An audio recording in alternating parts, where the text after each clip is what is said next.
Bonjour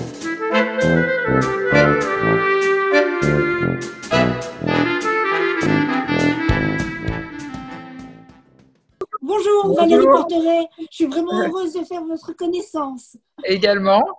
Voilà, donc vous avez aux éditions XO Documents est paru, Oui.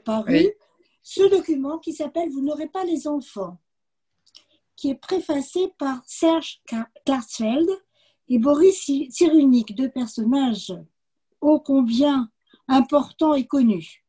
C'est ça.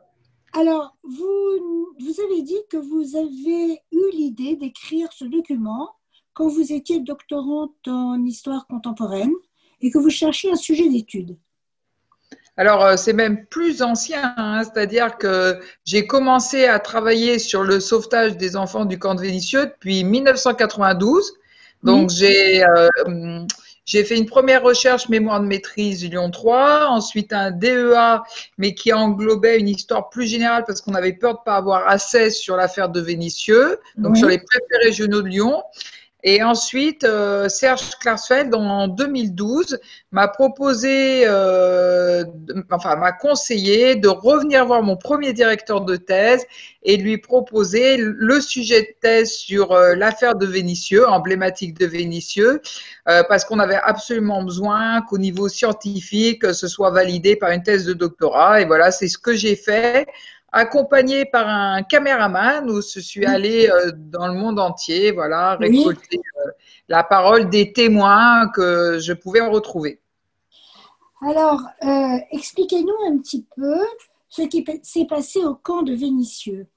Parce qu'il faut rappeler que c'était pendant l'occupation, que la France était coupée en deux, la zone libre était dans le sud, sous le régime de Pétain.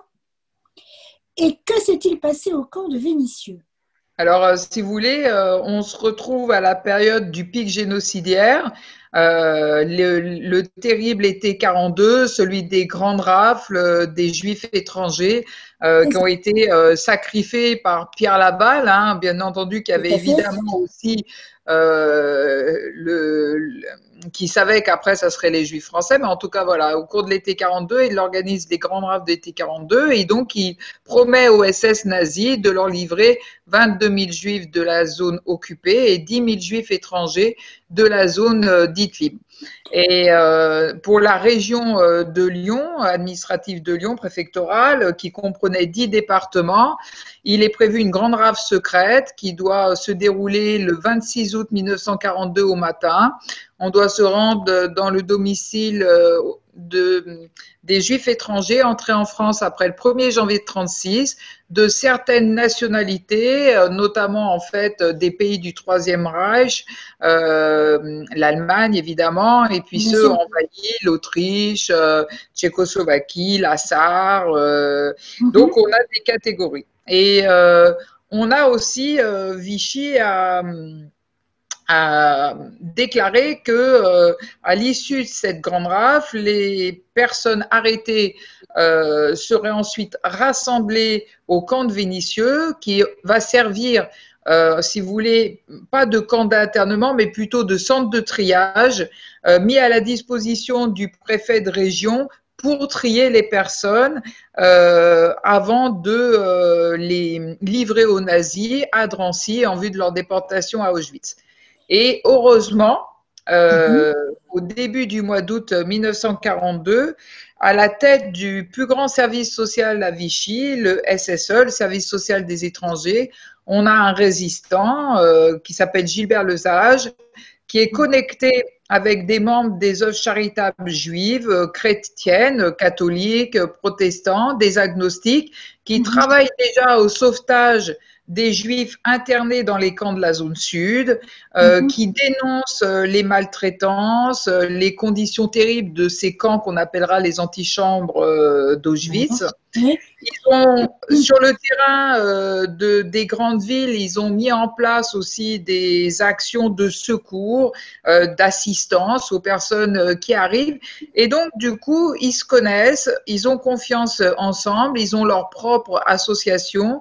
Et sur la proposition de Gilbert Lesage, ils vont accepter d'entrer au camp de Vénissieux pour à la fois l'aider à entreprendre les actions légales, c'est-à-dire les actions légales, c'est-à-dire vérifier que les personnes arrêtées font bien partie des gens qui devaient être arrêtés, parce qu'il y a des erreurs qui sont forcément commises, il y a des gens qui n'ont pas tous leurs papiers sur eux au moment de l'arrestation, vous voyez, mais surtout et en plus réaliser des actions de sauvetage illégales.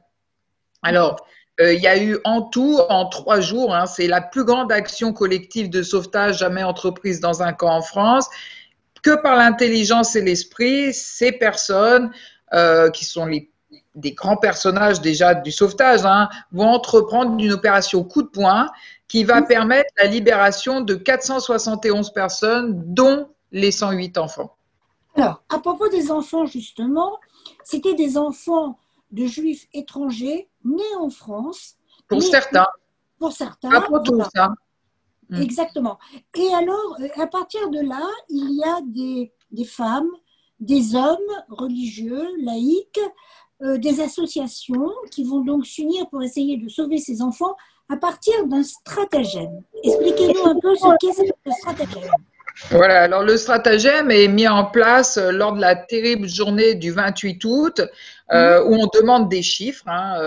Il y a un message téléphonique, heureusement, qui a été subtilisé par Gilbert Lesage, qui annulait en fait une grande partie du travail de sauvetage. Et du coup, après des moments où ils ont eu peur en fait que l'opération tourne à l'échec, ils ont mis en place un stratagème, c'est-à-dire qu'ils ont décidé non seulement de subtiliser le dernier télégramme qui annulait la possibilité pour les parents de laisser les enfants en France, mais en plus, ils leur ont proposé de signer une cession de paternité en faveur de l'amitié chrétienne qui était patronnée notamment par le cardinal Gerlier.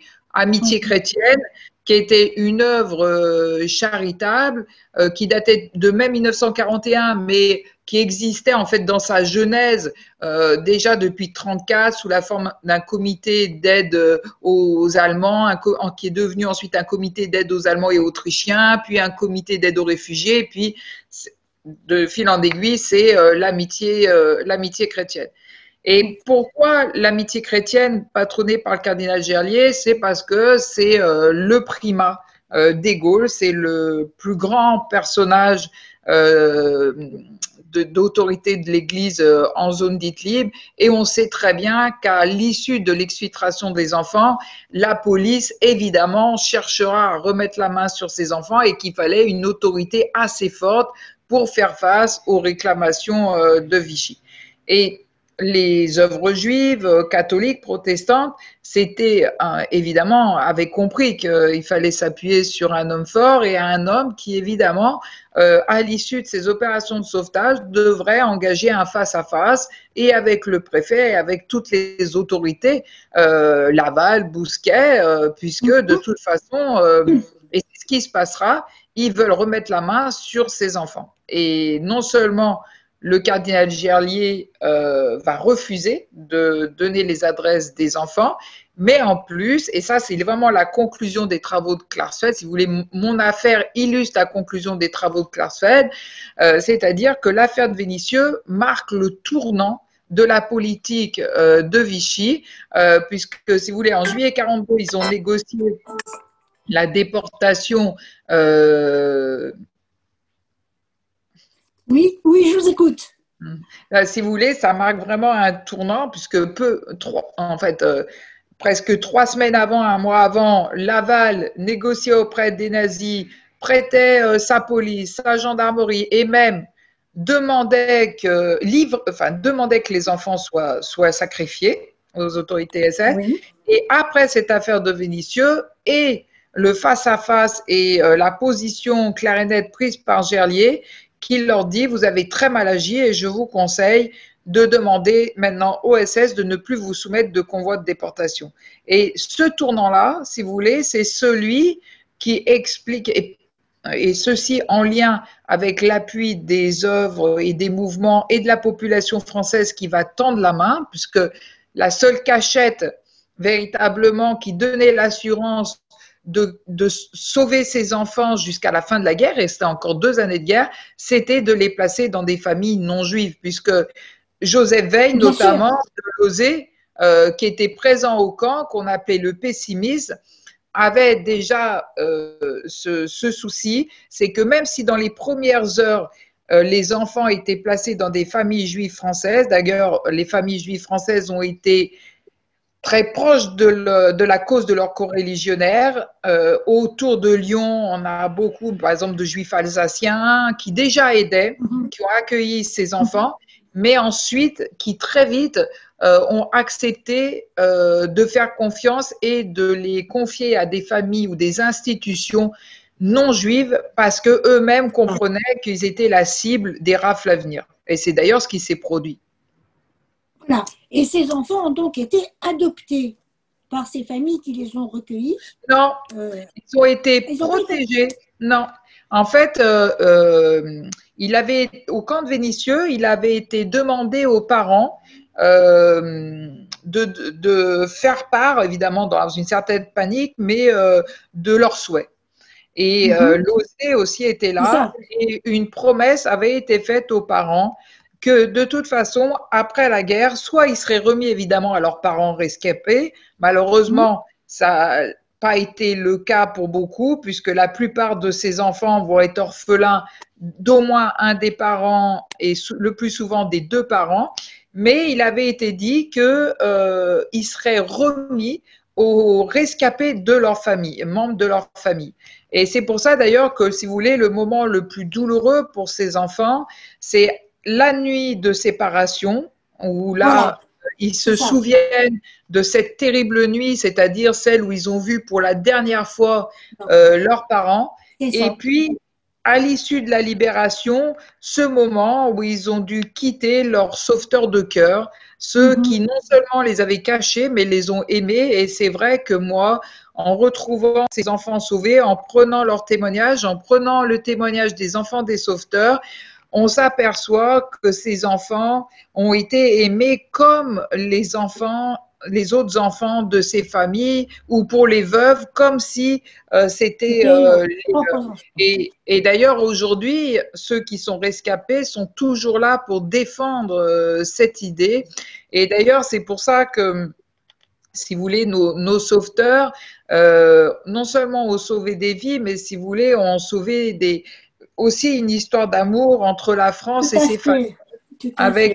Et d'ailleurs, si vous voulez, lors de cette affaire de Vénissieux, c'est vraiment un combat franco-français qui s'est joué avec d'un côté un gouvernement de Vichy, si vous voulez, c'est vraiment le serpent à deux têtes, qui collabore avec l'occupant, qui ne va pas tenir ses promesses vis-à-vis de ces personnes qu'elle a accueillies. Et puis en France, dans nos campagnes, dans une multitude de terres sauveuses, qui a en appui évidemment avec, comme je vous ai dit, les associations juives, les associations protestantes, les congrégations, les mouvements de résistance, vont permettre ce sauvetage incroyable des 3/4 des Juifs de France. Tout à fait. Moi, je trouve que ce document, pardon, est très intéressant parce qu'il est écrit presque comme un roman. Tous Voilà, les c'est personnages vrai. sont vivants, bien évidemment, et vraiment, on s'y attache beaucoup. Votre livre se termine par 2 chapitres que j'ai trouvé encore plus intéressants. Que sont devenus les sauveteurs et que sont devenus les enfants? Tout à Ça, fait. c'est tout à fait intéressant.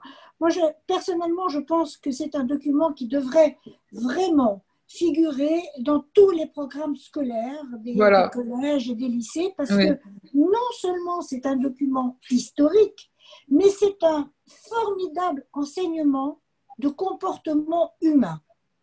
Comment ces hommes, ces femmes ont sauvé ces enfants, quelquefois vraiment au risque de leur propre vie. C'est vraiment un Oui, enseignement de comment être un homme avec un grand H. ouais, c'est Et ça. alors, Mm. pardon, et on va conclure parce qu'on ne peut pas être trop long, bien Ben oui, évidemment. Et si vous voulez bien, je vais conclure, je vais vous citer. Parce que j'ai trouvé cette phrase tellement belle que je ne peux pas m'empêcher de la citer. Vous avez écrit: La grandeur d'un pays se mesure à la grandeur d'âme de son peuple. La réunion de tous les talents humains peuvent rompre le mal et produire un monde meilleur. On est en Eh plein oui. dedans, hein?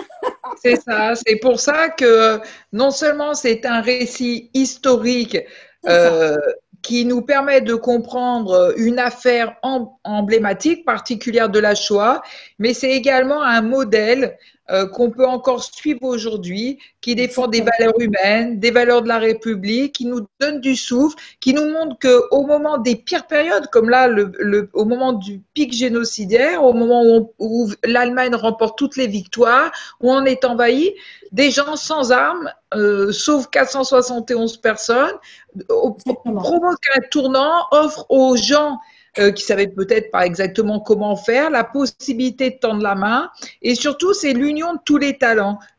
Avec une seule envie, c'est de sauver. C'est-à-dire que tout le monde se rassemble avec un seul Quelle objectif. Et leçon! aujourd'hui, Quelle voilà, leçon de civisme et c'est ça, quelle leçon d'humanité, en fait. c'est Vraiment, ça. c'est extraordinaire. Moi, c'est vraiment un document qui m'a beaucoup, beaucoup plu. Vous savez que notre petite réunion par Zoom aujourd'hui a été préparée pour être présente à notre journée du livre du 29 novembre prochain Ah, dans bah, c'est notre très gentil. communauté. Ah, Ouais, bah, je les vraiment. salue. C'est notre 31e édition de la Journée du Livre. Ah, bah Voilà, c'est magnifique. En tout cas, on remercie beaucoup d'avoir choisi mon ouvrage parce qu'aujourd'hui, on a un but, c'est le faire oui, entrer dans toutes les maisons, dans toutes les écoles et évidemment, ça passe par la communication, les cadeaux de la fête des mères, où on se dit, bah voilà, en fait, voilà un cadeau aux grands-parents, aux mamans et aux petits-enfants. absolument, Il est facile à lire, voilà. C'est un absolument, peu comme, si vous voulez, j'aimerais qu'il ait la même vie que le journal d'Anne Frank. Voilà. tout à fait. Écoutez, je vous remercie beaucoup. On se dit à bientôt. Tout à fait, à bientôt. À bientôt et merci encore.